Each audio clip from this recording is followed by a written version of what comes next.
Right, I have a story for you all. I just did the voice recording for this entire 58-minute part, and as I went to press process, it said unknown error, and all of my voice recording for this was lost. So I'm a bit more annoyed now. I got so fucking far in the recording in this, and it is gone. God damn it! Welcome back to part, what is it, 24 of Final Fantasy XII?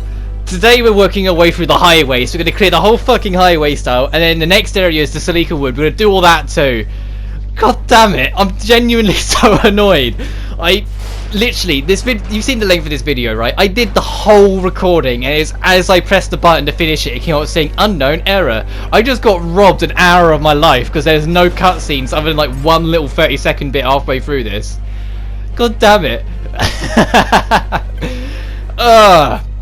There's some hunts we're going to be doing. We've got Break that we're picking up in the middle of the high waste. We've got the Carrot that we'll be doing this part, which is in the Salika Wood, which has got an interesting gimmick that you need to do to get it. To get access to Carrot, you have to go in from the moment you enter the Salika Wood. You have to approach the thing without killing a single enemy, otherwise it will hide. So you just hold down the flee button essentially. Either that or turn off gambits if you don't trust your allies. And we will be going on a bit of a detour as well, because there's also an optional path that goes off towards an upper path of the Estus Sands we've yet to visit, which has got some of its own unique loot. It's got some ties to a side quest we'll be doing later on, and it's got a cartographer that will allow us to buy the map for the high waste, which you want to do because the middle of the high waste kind of expands into a spider web with a puzzle of different shrines. I'm sorry if I'm sounding really pissed off, because I am.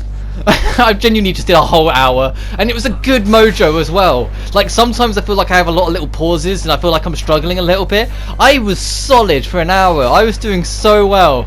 Like, I had a good night's sleep. I knew there was stuff I wanted to talk about. There's stuff I wanted to discuss that I'll have to try and re-talk about and remember what ones I have talked about and what ones I need to talk about again. I'm just I've never been so annoyed with recordings before. But I'll try and chill it out because fuck me. Anyway, we are finally persevering towards Arcadia in the main plot, which is just one long journey north. Starting from Nobina Fortress, if you go north from there, which you now can, you'll go into the Mosphorian High Waste. North in the Mosphorian High Waste, go to the Salika Wood. Then you lean eastward, because if you carry on going north, you'll get an optional boss fight, which we will be doing in this part later on. And it will also lead to two optional areas that are far too dangerous for us right now. And there's even a small cutscene, the cutscene I was referring to, that will alert you to how dangerous it actually is. There we also pick up the Berserker Braces, which is amazing for your Knight or Foe Breaker if you can't find another purpose for them, because it boosts your raw attack damage and boosts your hit ratio, so you'll be getting more hits per attack, so you'll be hitting more often. But you just lose control of your character. They will only be physically attacking what's near them with no control or care for what you have to say. And so there are some hunts that we'll be doing. There is another optional boss, so we'll be taking on the bomb. I'll get the ones that I remember out the way now, and I'll get into more interesting ones. The first one that I remember talking about, and it's just because it was the last thing I remember talking about, is the concerns surrounding my recording and the potential coronavirus, because I do work in a supermarket, which is like, to you, like you live in America, your local Best Buy or just where you get all your grocery shopping is just your big shop.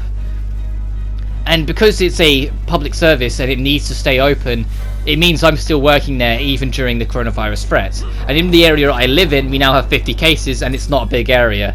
So the chances of me getting it is a genuine potential. My immune system is really strong, and I regularly get checkups because, you know, I live in England, so it's free. I regularly get checkups, so I know my immune system will be more than enough to handle it, even if I feel like shit for a couple weeks. The only downside is, if that happens, if I were, heaven forbid, to get it, I won't be recording full stop. Which is a shame, because I've actually been doing really well with my recording so far. The actual main campaign is all done. In fact, most of the bonus content I want to cover beyond it is also all recorded. I have done 9 sessions, I think it is. Like, this is like the start of session 4. I've done 9 sessions, I've done it all. Yeah, like, the project Baffling isn't going to be as big as the other JRPGs I've done on the channel. Like, it's bigger than Death End, but that doesn't surprise me because Defense is not the longest JRPG. But it is shorter, surprisingly, than Neptunia Veer and Final Fantasy 15.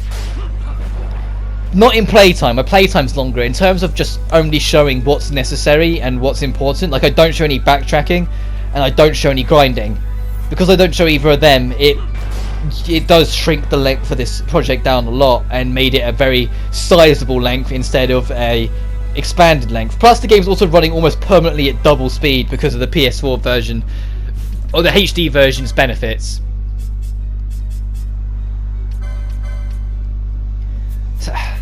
I'm so annoyed. I'm sorry if you can hear it in my voice, but I'm genuinely so gutted that I've just wasted 58 minutes of my life for no good reason either. What am I looking for? Oh, obelisk spear. There it is. If you got anyone who might be using spears, that is actually a pretty good spear to have. So it is good to detour and go down here and get it now. To be fair, there is some decent loot down here in general, so it is worth the travel to take the extra stretch down here. And we'll be going to the other side of the outpost from here. If you carry on going south, you'll realise that there is actually 2 outposts in the Esser Sands that are a river apart, which is why we can only go to the bottom one, not the top one, because the boat won't travel there yet. There's a side quest that once done later on will allow us to travel across the water easily, but I haven't done that yet and have no real intention to do so for a while. There's also a random bangle here, which is like, okay, sure, why not? And more of these bird guys, which you can actually now kind of take on. If you're around the level I am, you should be fine to take them on now. They're not as terrifying as they once were. The Viking coat is a light armor, and all 3 of my main party don't wear light armors, so eventually I just kind of pass it to Varn, or do I keep? Oh no, I keep hold of it. Okay, I think I later on put it on Varn because I know none of my main party are going to be having it. Because Barsh is heavy armor, and Balfir is a mixture of heavy armor and mystic. He leans a little bit more into mystic later on, just because he gets better magic, and Ash is pure mystic because she needs the MP. But yeah, that is just the lowdown with the virus. If, heaven forbid, I was to get it, just because I work in a public service, so I have to still work, and it's a public space, I pass several hundreds of people, and heaven forbid, someone like the people who've got it be smart enough to not go outside, like, there's a chance I'm at risk. And so if I do get it, although, don't panic, it's anyone who cares, don't panic, I will be fine, I'll absolutely be fine. I won't be bothering to push myself to record. I'd be focused on recovering. And I doubt you want to hear me be all nasally and deep-throated, gravelly mess, because that is a lot of the symptoms for the virus are very similar to to the flu, and so although it might be a lot stronger and hit me a lot harder, what you would hear would be the same as if I caught the flu. In fact, I can give an example of this. If you go through my Final Fantasy 15 Let's Play playlist, when I'm going through the DLCs, when I get to episode Prompto was split into 2 videos because it was the longest of the 3 DLCs to get done. The second video, I caught a really, really rough cold, and I remember it because I was very hesitant in doing the recording for it at the time. Watch that. How I sound in that is how I would sound for like every video on this for 2 weeks straight. But we have just got the map for the highway, so you can see what I mean, where from the middle it kind of expands out. There's also a small space kind of on its own, which I'll go through now. There are these shrines you can find around the highways. Some of them you can't interact with because they're broken, but some of them you can. The ones you can will cause this light beam to activate, which will cause these giant berries to move to specific spots, allowing you to travel across them. Doing them in specific orders will allow you to get to some of the areas that aren't attached to anything else. It's how you get the hidden technique that's here, and it's also how you get one of the espers. There's an esper in the high waste that we won't be doing now because it is way too strong for us, called Exodus. And Exodus is at the top of the high waste, the highest peak, and to get to it you need to activate the shrines in a very specific order to build the path to it. So but Exodus we're getting much later on. In my recording, to give you an idea of how much I'm done with my recording, so it's just a matter of editing and making sure my throat stays normal. I've done the main story. I've now got every single Esper, including the 13th secret one. I've got every magic spell. I've got every technique. All I've got is one particular hunt and trial mode to show off. Trial mode, I won't be doing all of trial mode. I'm just going to lay that down now. I am not doing all of trial mode. I will show it off, but I will not be doing it all. Because it gets, even ignoring the fact that the later floors get insanely tough, it's also the fact that it's 100 straight fights of enemies or bosses we've already seen. And that would only be entertaining for so long. Especially because the last few floors as well, like, I've never done and to be honest, I have no interest of doing it. I know the final floor has unique encounters on it, making it kind of worthwhile in that sense, but I still can't really justify it. Also, if you leave the Ester Sands to the west, you'll actually be on the other side of the strong sandstorm in the Wester Sands, you know, the one that stopped our progression. So now you can actually use that to get through. I now take the opportunity to buy Accessory 17, which allows us to finally equip the bubble belt on Bash, meaning he now has double health as long as the belt is equipped. This accessory will remain on Bash for the remainder of the entire Let's Play. Because he is our physical attacker, he is front and center. These are the shrines, by the way, but that one's broken so we can't interact with it. So because he will be the primary attacker, because although Ash has physical weapons, she's also a mage, and so will be keeping a distance to use magic attacks more often than not in the harder fights. And Balthier is using crossbows, and will remain to be using crossbows for the entire game. The only time I take him off it is going to be off screen, if I'm honest, because like there is going to be some stuff that I won't show in the recording that I'll want to do in my spare time because I enjoy this game and I've really got back in the groove of it. And one of it is getting the invisible weapons. And if I'm getting the invisible weapons you can equip on anyone. I'm going to equip one of them on Bash. End of. Which, if you're sitting there going, invisible weapons? What the fuck are you on about?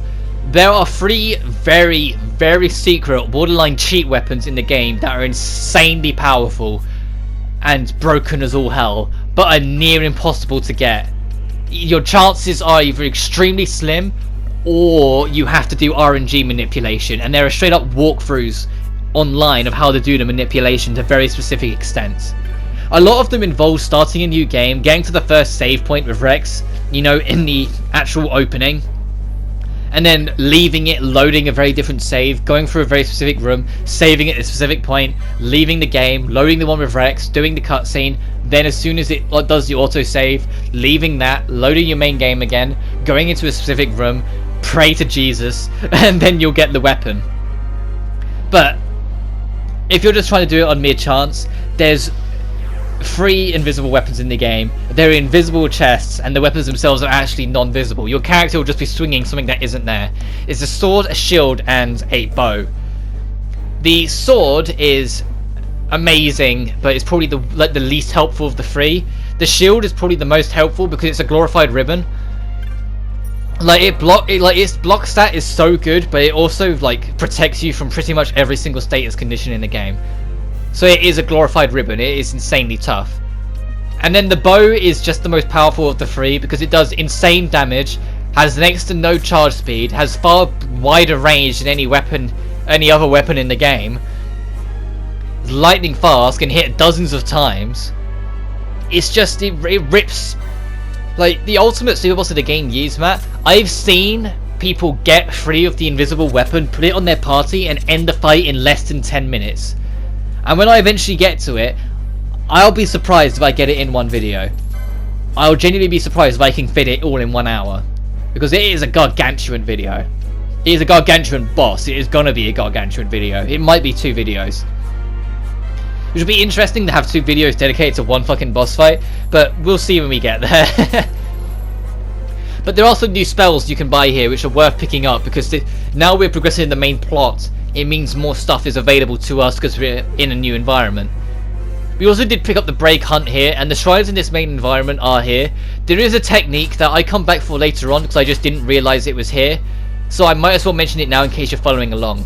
In the top right of this safe zone, there are 2 shrines pretty much back to back with each other, like facing each other. Interacting with both of them will open up the path to like the upright of you. They will actually be marked on the map. Every time you interact with a shrine, where the berries have moved to make your path is put on the map so you know where they are. Go to them, cross them, you'll get a technique for it. So you might as well like get it. I can't remember which one it is because it was a little while that I've recorded it. But there is a technique there if you wish to get it now. But we've pretty much done everything I want to do right now. Like the rest of our main meat of the exploration will be when we come back to get Exodus later on. But I've got a bunch of dedicated like preparation videos for that later on, so don't worry about it too much. Up here you can also get an exclusive encounter against the clay golems, which is kind of neat. They're not that strong, but you know, add more to the bestiary I suppose. I also now take the opportunity to adjust a couple things on the Gambits board because I'm like, there's a couple things that I know needs to be addressed. But unfortunately we can't use Aerogove right yet, so... now we can, never mind. We're still a little ways away from getting the rest of them. Like I said, by the end of this Let's Play, not by the end of the main story, a lot of the spells I don't bother getting until post-game. But in terms of the entire Let's Play, every single spell and technique I will have obtained. So if you're following along, don't worry, I will eventually show where all of them are. As far as I'm aware, none of them require you to need to get an accessory called a Diamond Armlet, because a Diamond Armlet improves your chances of getting loot, and in specific circumstances makes it so you can get exclusive loot. But I'm pretty sure every spell and technique doesn't require it, because I got them all without using it. Well, off memory I got them all without using it.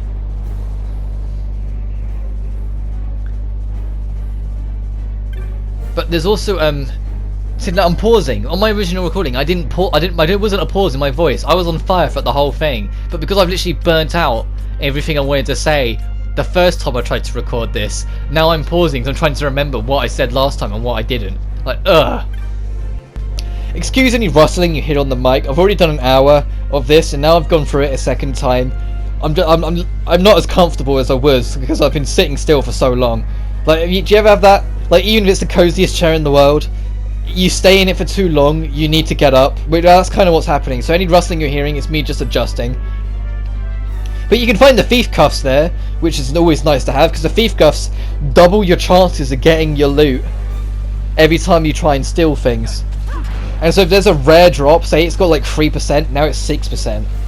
Yeah, it also improves the chances of like uncommon loot. The only one it doesn't seem to make a difference to is common, because otherwise it would defeat the point. But it is nice to have if you're trying to get a rare steal from something. Later on, when we're taking on a very specific hunt that has a absolute shit ton of cool stuff on it, you probably want the thieves cuffs just so you have a better chance of getting it full stop.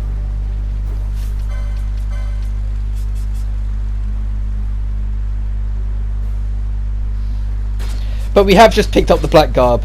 The only other thing really worth mentioning is that you might have spotted wild chocobos wandering around that you can interact with. They're not hostile.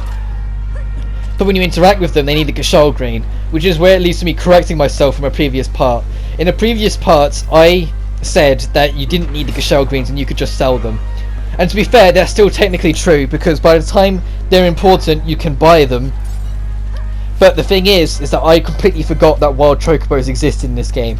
My only memory of riding chocobos were from ones that you brought from Gurdy at outposts or towns.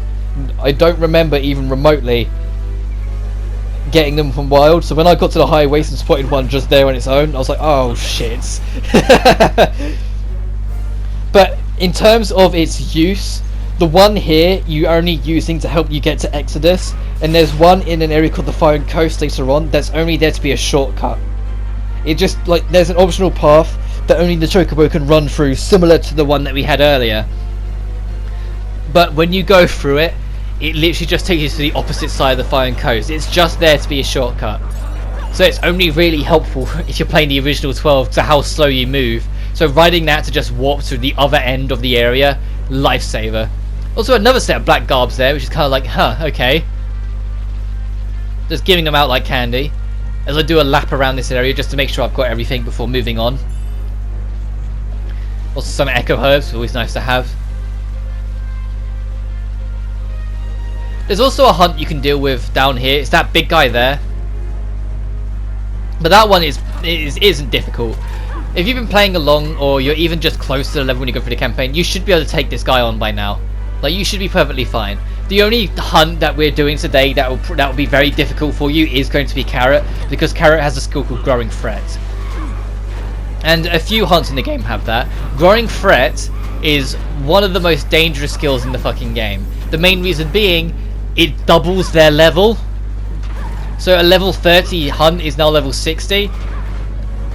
The ultimate hunt in the game, Yzmat, will double its level to 144, I believe. Because it will use Growing Threat in the last like 10% of its life. Growing Threat should always be taken seriously, regardless of how strong you are, because it will always turn a weak fight into a difficult one. As this enemy literally runs away from us because it needs to accept a crossbow bolt. There we go. And Carrot has Growing Threat. And so Carrot actually becomes pretty dangerous in the second half of the fight. If you're struggling with it, even at a decent level, my only recommendation is fight it normally, and then as soon as it uses Growing Threat, immediately go to your quickenings, and even if you don't finish the fight then and there, you'll get it close enough that only 1 or 2 pot shots will finish it, and that's all you need to win. It shouldn't be able to kill you all by at that point. It doesn't have instant casting, so it doesn't matter about your play speed, you should be able to catch it. Because instant casting is another thing that kind of is brutal to deal with. Some enemies and bosses have instant casting and so won't care about how fast you set the battle ratio, and so the only way to counter it is set your battle speed to the fastest it can be. And so at this point in the recording it's set to the second fastest because I've put it to that point to adjust. Later on I set it to the fastest once I know I'm completely adjusted. To be honest, at this point I should have done it already, but I just forgot. I only had the intention of putting it on the second fastest for the first couple hours and then adjusting it over later on, and I just forgot, and so it's not until really late in the game that I remember and adjust it to its fastest.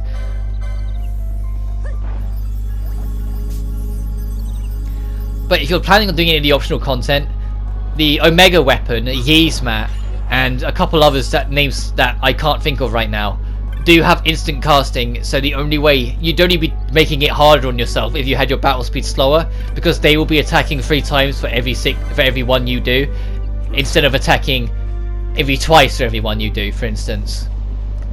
Especially in Omega's case, because that fucker just never stops spamming attacks. And because he has instant cast, it's just on you constantly. But as you proceed onwards, there'll be more travellers that will talk about where you need to go and what's going on. If you're just trying to do the main plot and have no interest in the side content, you're leaning eastward. As soon as you go up past this area, you're continuing to lean eastward, and it will lead you to the Fire Coast. Because going north will take you to a bridge where an optional boss against the bomb is. The King Bomb, as it's called, like I said, is a problem, but it's entirely optional, so you don't need to do it if you don't want to. But on the other side of it is 2 optional areas that you are not strong enough for anyway, so it really isn't a threat if you don't want to do it. I do it now because I guess I'm a moron, but you don't need to do it now if you don't want to. If you decide to lean westward to the area that we've just ran past, that is where Carrot will be, but as mentioned before, Carrot will only be there if you haven't killed a single enemy in the Sleeker Wood. If you're sitting there going, but Rob, you just killed a few, so it's not going to be there. That's right, but there is a way to get around it quite easily. It only starts counting the moment you enter the area, so if you leave and re-enter, it's reset it. Which you think, okay, yeah, that makes sense, but that's still a lot you have to run past to get to it. There is an orange save crystal not too far from Carrot. If you use the teleport stone, you warp to leave and warp back in, it will count it. So then you're only transitioning, if you look at the map, it's just before that bridge, so you're only making an immediate west turn, going through that area, and then you're at Carrot. If you're feeling ballsy, just hold down R2 or right trigger, whatever you got it on, because that'll put you in flee mode. So the AI will be turned off for your allies anyway, so you don't have to worry about them accidentally killing anything. But alternatively, you can just turn off their gambits, so they also are not doing anything. But I prefer to just hold R2, so then once I get the carrot's environments, I don't need to worry about turning them all on. I can just get into the action. I'm letting go of a button, not flicking some switches. I say that, we still need to get there first. The treasure in the bottom half isn't really worth it, it's just generic stuff. Like, if you get past the king bomb, the treasure in the top half is a little bit more worth it and more worth your time. Now we've just picked up a Vanish Gamo, I should probably talk about Vanish. Vanish as a condition is an interesting one. It makes you almost invisible up until you either attack or a set period of time passes. Most enemies won't be able to see you because of it, and it's a way of safely avoiding encounters. You're not completely safe though, but you're mostly safe. You'll actually be able to spot enemies that are doing it as well. There'll be points later on where you'll seemingly hit an invisible enemy and they will just kind of barge you out the way because they're trying not to attack you, they're trying to stay hidden. You can't target it. You might be able to vaguely catch like an outline of its existence, like if you're in under the right lighting, but other than that you're just running into an invisible thing that it seems to be in your way. That's an enemy that's got Vanish on it. And if you just wait it out and linger near them, eventually the Vanish will wear off and you'll be able to attack them.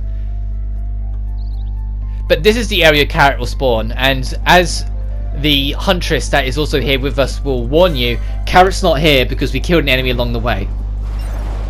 So our next destination is the Orange Save Crystal to warp away and then warp to make sure we're done. Usually I check to make sure it is definitely in this area, which it is. Oh, here's a rare one, Spee here.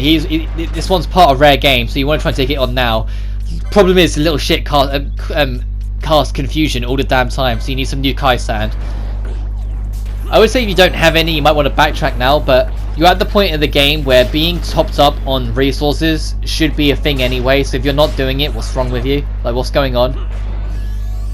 Like, the only one you're unlikely to have is serums, because those things are really annoying to come by, and we don't have cleanse yet, and cleanse will just undo it. Serum cures disease, which disease we will actually be getting into. It's our first instance of it, because Carrot will cure can cause disease. And like I said, disease just makes it so whatever your current health is always also your maximum health. So if you're hurt, you can't heal it because it's also your maximum health. And topped up with things like sap or poison can make it very deadly, because if you die, disease carries over. So when you're restored, your HP will not only be 1, but your max HP will be 1, and you can't get any higher than that until you get rid of disease, making it extremely deadly and a top priority to deal away with. And at this point in the game, the only way you're dealing away with it is with Remedy Law being far enough to cover it. Because we don't have Serum, we don't have Cleanse, which is a white magic spell that is prioritized on dealing with disease. Speaking of disease though, if you do decide to go through the trial mode, floor 100 is pretty much only winnable outside of cheap strategies with disease, because they will out-heal you. They will out-heal your damage dealing, even at level 99 with the invisible weapons I mentioned earlier. They will out-heal you and win. So you need disease to make it so they can only heal to what they've been reduced to, aka they can't heal at all. The cheap strat you can do is, there's a summon later on that can be found in the Still Shrine, and we can technically get it now, but once again it's too strong for us, so I'm not doing it now. Which gets you Zeromus. Zeromus being the final boss of Final Fantasy IV, well, reference to the final boss of Final Fantasy IV of the same name. Zeromus has a skill called Big Bang. The damage Big Bang does is dependent on how little health it has left. There's an accessory in the game that starts with the letter N that has a really long name that I can't remember what it's called. It's like Neopelagio or something like that. That when equipped makes every single item in the game do the opposite. So your potions will do damage. Your remedy will inflict every status condition it can in the game instead of curing every status condition it can in the game. Damage items will heal, etc, etc. An elixir will bring your health to 1 and reduce your MP to 0 instead of fully restoring your health and magic.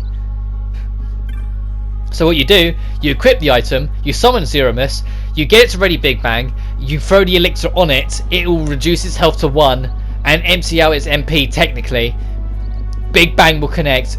It will do, I kid you not, over 300,000 damage to everything. You do it to floor 100, it will end most of the fight. It won't end the whole fight because a couple of them actually have more than that, but it will end most of the fight. You then unequip that accessory to you, use an elixir on yourself, re-equip that item, re-summon Zeromus because the elixir will also restore your bar for the summons. Do it a second time, you've won. But that being said, I just warped away from that orange crystal and then walked back to it so I can show you what I mean. I just hold down Flay for the whole run down to it, and Carrot will now spawn.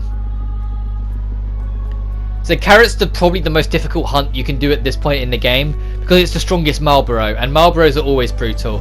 And I wish I could show off Marlboros more often in the series. This was another discussion point that I did on my previous recording before it went to shit and just had an unknown error.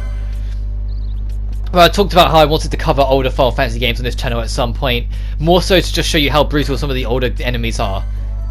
Like, I've always wanted to cover Final Fantasy IV for this channel, but until they re-release it, I doubt I'll be able to. And even if they did, I might be hesitant because it will probably be the iOS version, which...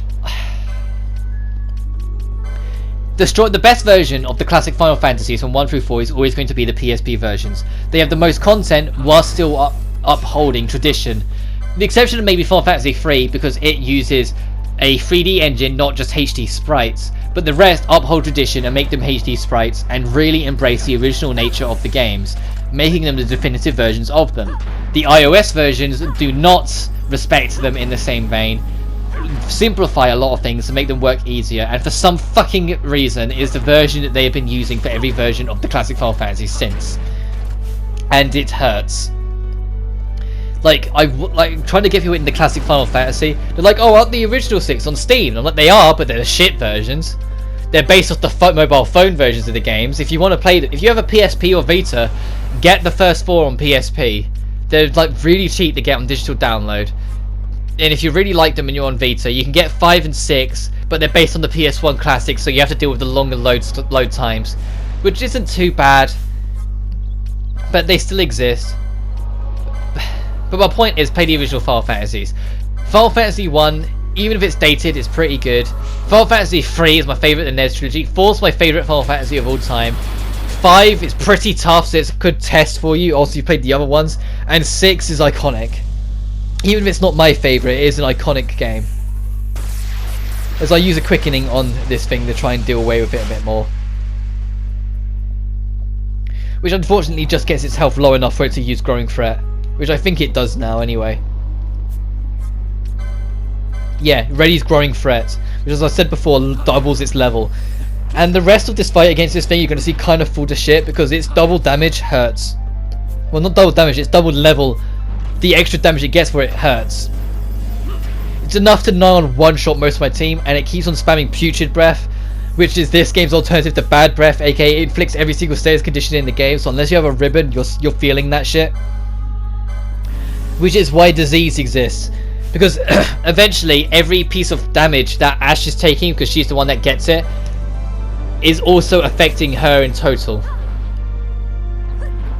Like, you're going to see when she gets Disease, her health lowers and she actually ends up falling, and when I pick her up with a Phoenix down, her health remains at 1.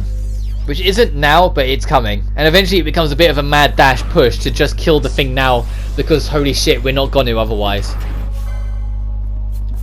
And I even actually cut, because I end up having to do some menuing, and you're going to see me just kind of sit on a menu for a while, because I'm like, this thing is so nearly dead. But I'm just getting unlucky. Like, it is like really going mad. Disease is now on Ash. And Ash is the only one that can cure Disease, because she's the only one with good remedy lore. I mean, we don't have a serum, so she's in trouble now. And you're going to see, the lower her health gets, the lower her max health gets with it. And so you're going to see me now kind of panic a little bit, because I'm like, I might not be in the best position to win this. If you're following along, like I said, when it goes to use Growing Threat, that's when you should be using your quickenings to try and end the fight then and there. But I used it early because I just wanted to get this fight done, and now I'm paying for it. Because you're going to see in a minute, it's going to attack Ash and kill her, and then when she gets picked back up, her HP is 1. And you're actually going to see a cut because I actually sat on a menu trying to process what I wanted to do for about 3 minutes, and I just thought that's not interesting to watch. This video is already way too long. And so I just cut out me just essentially sitting on the menu until I decide what I want to do. I managed to get everything else off Ash except disease. Just for everything to be put back on her. She's dead. She's back up. She has 1 HP. And her HP will refuse to get any higher than that. And by some pure miracle, Carrot dies. I think it got poisoned and it just killed itself, which either that or Kjern here killed it, which would have been a blessing, because I don't think it attacked Kjern properly once. And now I'm like, hooray! So, but Ash is the only one that can get disease off herself if she has Remedy Law. Which I think she's got them all maxed out by now. Yeah. Thank goodness. It's also a matter of getting confusion off Balthier, because he can't do anything, and the moment he comes back to life he'll just beat us up. So get everything off, heal everyone up, and take a breath. Because I was like, holy shit, that fight was a lot harder than it needed to be. But now we've done all the hunts that are currently available in the at Nalbina Fortress, I return to here because I can actually now identify a side quest that we'll be doing. As I mentioned before, there's a kid running around who won't talk to you and will like not ignore you. That after every single hunt here, we actually get called over. Like Borrow here will be like, "Hey there, Jovi, this kid did it," and he will just kind of snort and run away. And he does it for every single fucking hunt that you do here. Someone will call over Jovi and he will ignore you and run away. Once you've done every single hunt here, you will be rewarded for your troubles if you talk to him, because he will identify you as a hero of the town or something like that. So just pay attention to the fact that every time you do a side quest, you'll be notified, kind of thing. Once you've done them all, talk to him, you'll get your real reward. With just a couple instances like that, there are a couple times where you'll do a hunt and it's not actually the true reward. There's one much later on called the Behemoth King, and the reward you get for that is pathetic, yet once you've done it, if you go to Bur-Omises, there's a rock that looks like a dragon head that if you interact with, once you've unequipped Varn of everything, because it's a social environment, so Varn is the only person you can play as in it, it will give you like 500,000 gil. It will give you the real reward for dealing with the Behemoth King. And there's a couple instances like that. Like there's a couple where like it's a really difficult hunt and the reward isn't great and there's no real alternative. Like the final hunt of the game, Yzmat, gets you 1 of 3 badges, and you need to get all 3 badges to get the Worm Hero Blade, which is the best weapon in the game. Well, the best weapon ignoring the invisible weapons in the game. But the fact that you only get 1 badge for doing every single hunt in the game is a bit like, The other one's on Omega, which I said before, it can only be fought through some really precise conditions in an environment later on that's pretty fucking tough, and it is the hardest boss in the game, outside of floor 100 on the trials, because that can be pretty tough as well. And then the last one I can't even remember. I think you have to do every single optional side quest in the game when you get it, but it still sucks. No, I'm wrong actually, it's part of the rare game. You have to get every single rare game and go to the Fisherman's Guild and talk to them and they will organise it for you. But that being said, once you've turned those in and Jovi's been alerted to them, like I said, we haven't done all the hunts yet. There are more hunts later in the game that will become available that will also be in the fortress. If you press up to this bridge, you'll get an optional boss fight against King Bomb.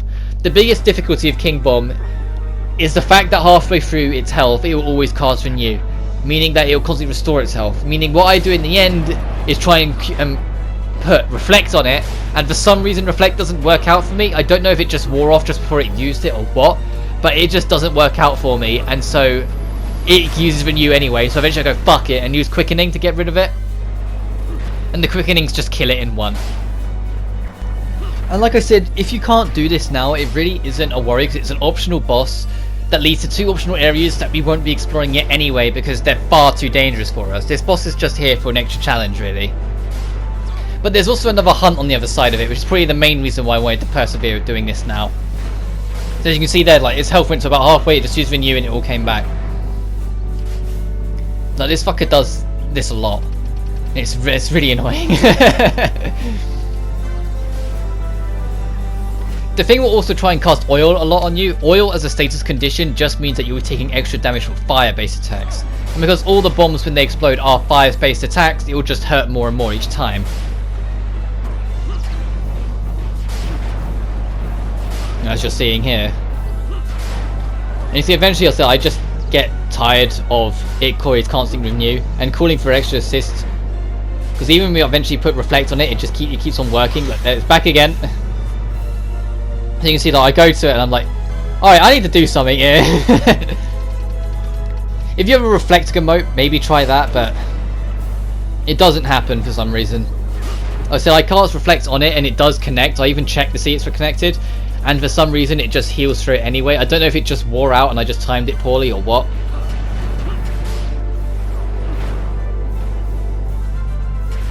God, my room where I'm recording this is starting to get pretty warm. Where my window is facing the morning sun, so as it's like rising, because it's the morning in the UK, this room actually does get quite warm. And now this is my second run, nearly 2 hours of sitting here recording this, just in this room. I'm starting to feel it. Like, I'm looking forward to when I finish this recording and leaving this room and just letting the video process and upload. Obviously you won't hear any of this, so you don't know the pain, and it sucks that I just straight up, it just had an error and I lost it. But it is necessary evil. To make it less problematic, I've cut up my recording. So there is another area. Not another area, another error. Is not too bad. Also, that's what I mean. The thing just kills it in one. But if there is another error in the recording, it's not too bad. So you'll only lose a couple minutes, not a fucking hour. But it still sucks out at full stop. Also, the thing literally turns into a bomb and blows up the bridge. And for some reason, the bridge perfectly falls in place to allow us to travel across, because that makes sense. But now you've defeated that boss, you can, if you so desire, travel to 2 optional side areas that are very challenging for this point in the game, so only approach at your own risk. They are very dangerous to the point that when we enter it, there'll actually be a cutscene from Bash where he will explain the area and advise us to not travel any further. Although you can do, by the way, the rest will blow up as soon as the boss ends, so be prepared for that. And there's a very cheap fuck you at the end of the fact they just blow up then and there.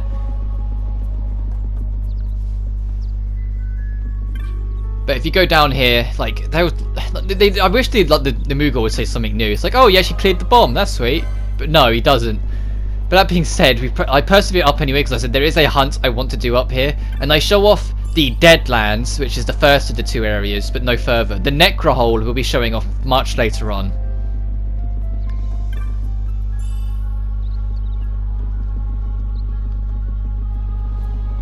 But there is better-ish loot up here that you can find for your trouble. Not necessarily the greatest, but it is better. So there is a bit of a soft reward for killing the bomb now. Even if it only means so much.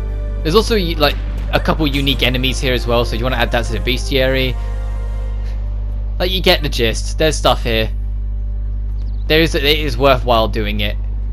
But if you are struggling, don't worry about it. It's entirely optional, so just come back later on. There's also brown chocobos you can find here that are weak to a surprisingly large number of things. And this praying mantis looking motherfucker.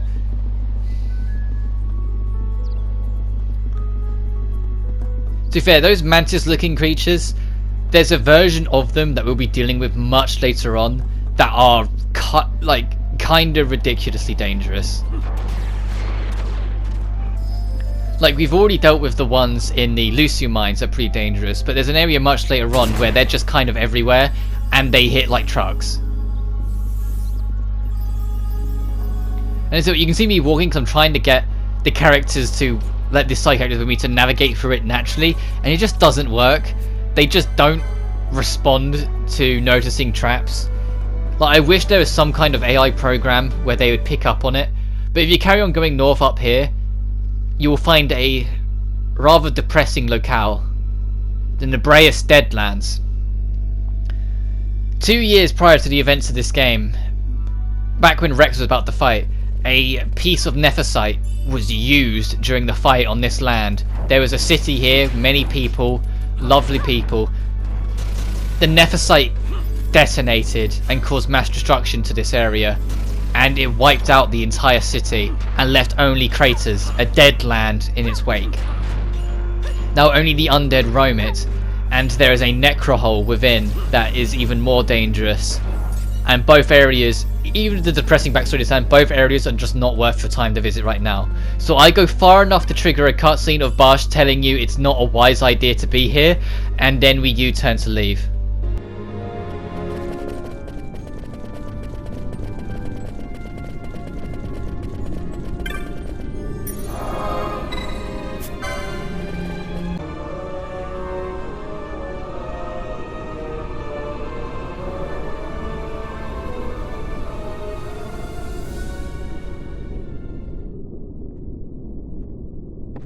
This is all that remains of Nabudis. 2 years ago it was destroyed utterly by a mysterious force. The work of the Midlight Shard. This? In just 2 years? How? As the Dawn Shard brought down the Leviathan and her fleet, a fell mist spilled forth. It is like the same thing happened here. The Nethicite's mist has corrupted the life of this place. It is a necrohol overrun with beasts. We tread here on a fool's errand. We'd best turn back. Is it revenge that you desire? Yes or no? Not this way lies the capital. The road to Arcades leads east of Celica Wood, beyond the Fawn Coast and Sita Uplands. So yeah, there's the game's very firm warning of saying, piss off, you shouldn't be here yet. But there's a Michelio here that you can talk to that will give you a bit more backstory on it if you wish to talk to it. And if you speak to him regularly, you'll eventually actually kickstart a side quest that will eventually result in us fighting an Esper in the Necrohole here. But it's also one of the longest side quests in the game, and I dedicate a whole video just to kind of dealing with it. It takes fucking forever. But if you are feeling brave, down there is your journey to it. But I assure you, at this point in the game, you will not get far.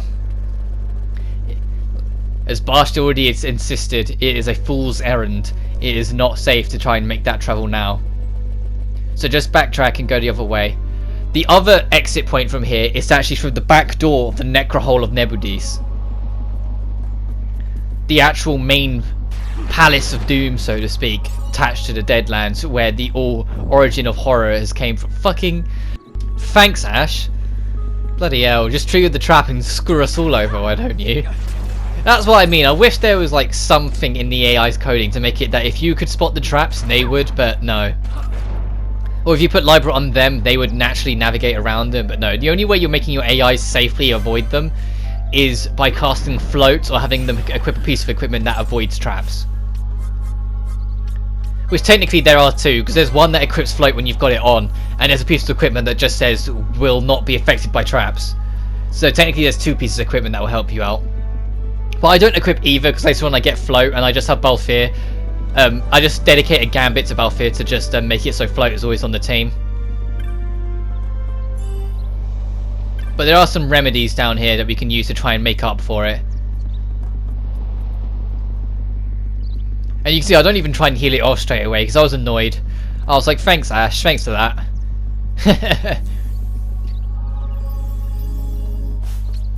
But eventually, yeah, I get her to get rid of it because it's just otherwise she's just wasting MP healing it off every time. But oddly enough, because we did something near these enemies, it was enough to wake them up, which I thought was kind of interesting. But it's also around this point in the game where I start to become more aware that I'm starting to get too powerful. And so, like, you're going to start seeing me... I'll fight most encounters, but not every encounter. Because I am starting to go, ugh, with some of these, because I'm aware of how strong I'm starting to get.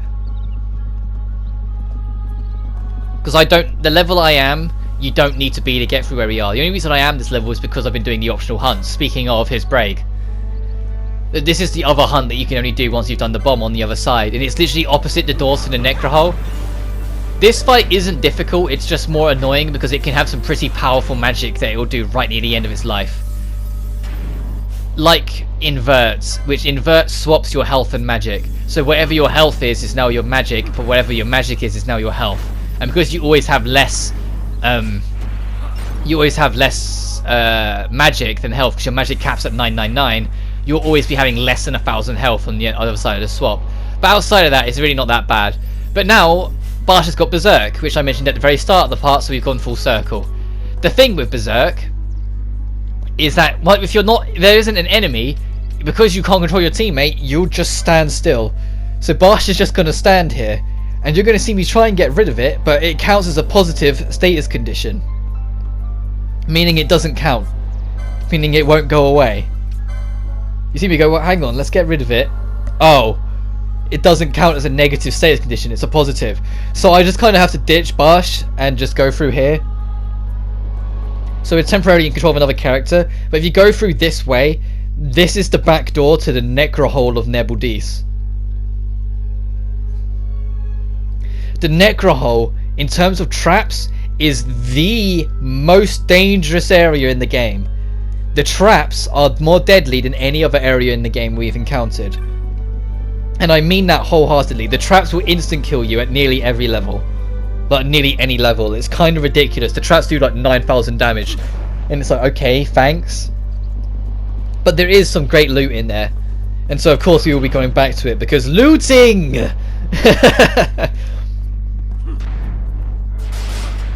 There's also a secret merchant in the Necro Hole as well, which sells better stuff the further you are in the campaign. And it even sells a spell that you can't get anywhere else there that we'll be coming back for. And it's actually, interestingly enough, in a different location depending on whether you're playing Zodiac Age or original, which I find quite curious. Like, they put it close to the back door, like if we're in the original 12. So like if we were playing the original 12, I would have just run over to the shop then and there because it's really not far. It's in the same area, it's 2 corridors away. But in the Zodiac Age, I guess to mitigate that, it's more in the middle of the Necro Hole, so you have to actually take the risk to get to it, so I don't bother. But we are now finally going east along the main plot to the Foreign Coast, and then the Sheeta lands. I forget what they're called. The Sheeta Marshlands. Fran said it earlier. They said we go east through like these, obviously like the. Whatever. Sorry, I'm wearing Finn now because, like I said, as I keep mentioning, this is my second hour now with it. And let's go like the Sheeta Uplands or something like that. So I deal with the last enemies, loot the last 3 areas, and go to the Foreign Coast, which thankfully, even with the frustrations of having to do this twice, at least I'll probably be in a better mood for the next part, because the Foreign Coast is actually one of my favourite areas to just freely explore. It's got a good spirit of adventure, a nice smooth looking environment. It isn't more jungles and marshlands.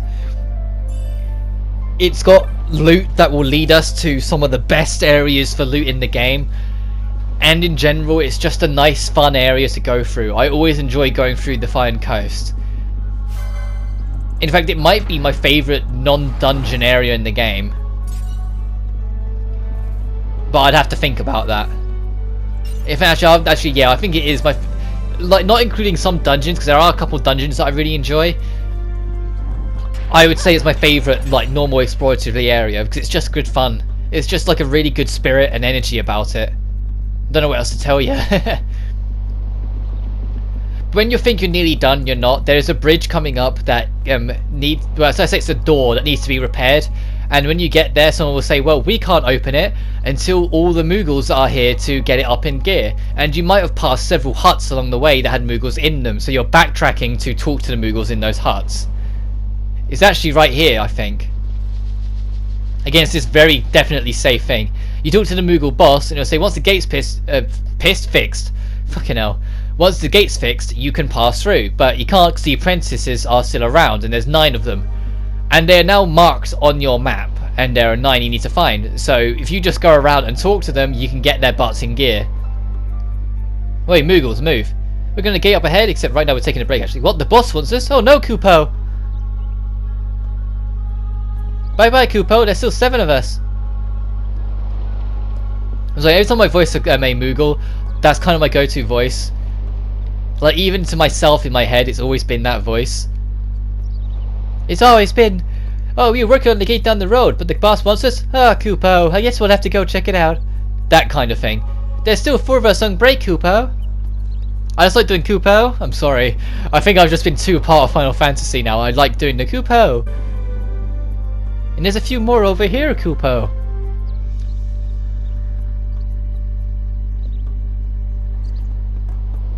Once you get to the last one, so there's still 2 more here, but there's enough here. Once you get to the last one, they will offer to teleport you with, essentially teleport you with them, so you can cut out the travel with them. Also, I'm playing at quad speed because backtracking.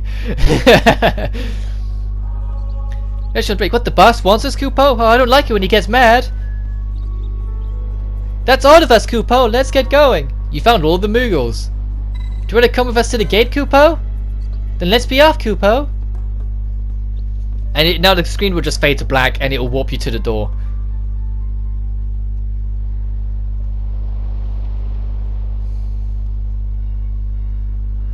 And it will automatically play the cutscene of them fixing it. You don't have to talk to anyone. Because hooray! None of my predecessors are backward repairs should take no time at all. Kupo, riches is the power of knowledge. Or power of us. I don't know. I missed the last word because, you know, past me keeps on skipping through it. I know later on I get better with it in my recording because I was like, well, I might read these, but when I was first going through it, I was like, I probably won't. And it's now only in retrospect I'm like, actually, yeah, I am. I'll put back the speed back to 2. You might want to talk to all of them because some of them will give you stuff for it.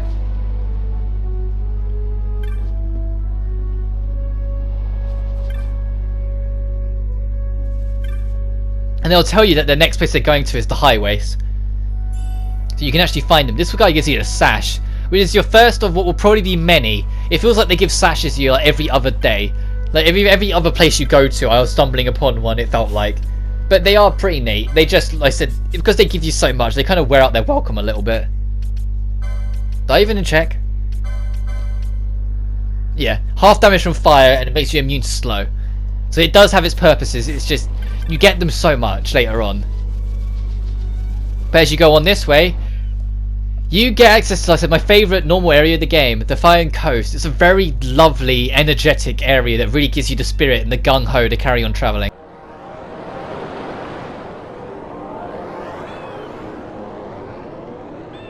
It would seem we made the right choice. If we'd taken the easy way and come by airship, one of those patrols would no doubt have been quick to roll out the red carpet. We're on the Empire's doorstep now, so we shouldn't have to worry quite so much. But that's no excuse to get sloppy. It is still a long road to the capital.